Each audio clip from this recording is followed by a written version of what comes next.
J'ai entendu pas mal de personnes en Afrique dire que cette guerre ne les concerne pas, que c'est une guerre entre les puissants et que pour une fois, nous n'avons pas à nous en mêler. Grosse erreur. Plus que jamais, elle nous concerne, nous frappe de plein fouet.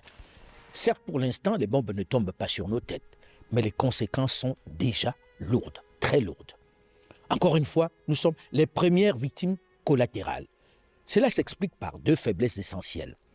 Notre dépendance aux produits manufacturés et denrées de première nécessité qui viennent tous d'ailleurs, mais également et surtout notre dépendance énergétique malgré les réserves pétrolières dont regorge notre continent. Commençons par l'énergie, plus précisément le pétrole. Que vous soyez en ville ou au village, que vous soyez agriculteur, émigrant, soudeur, mécanicien ou chirurgien, chauffeur routier ou cuisinier, vous utilisez chaque jour de l'énergie pour travailler. Même si elle est de mauvaise qualité, dans quasiment chacune de vos actions professionnelles, vous utilisez de l'énergie.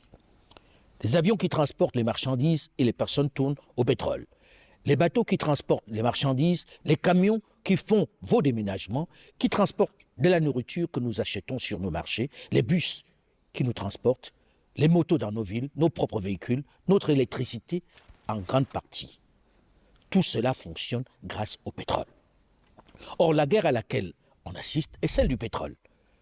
L'Afrique a la chance d'avoir un sous-sol riche en pétrole, puisque l'Afrique produit 10 millions de barils bruts par jour. C'est une quantité importante. Seulement, pour l'utiliser, nous avons besoin de le raffiner. Et c'est là où les choses se corsent. Même s'il faut saluer l'extraordinaire initiative de l'homme d'affaires nigérian Aliko Dangote, qui malgré les folles, les violentes embûches des lobbies pétroliers, a construit et mis en route une raffinerie complète avec une capacité de 650 000 barils par jour, il faut avouer que cela ne suffit pas. Le reste de la production, donc plus de 9 millions de barils par jour de pétrole brut, est exporté vers l'Asie, l'Europe et les États-Unis pour être raffiné et réimporté beaucoup plus cher en Afrique pour notre consommation locale. Ce qui évidemment nous rend totalement dépendants du pétrole qui arrive d'ailleurs.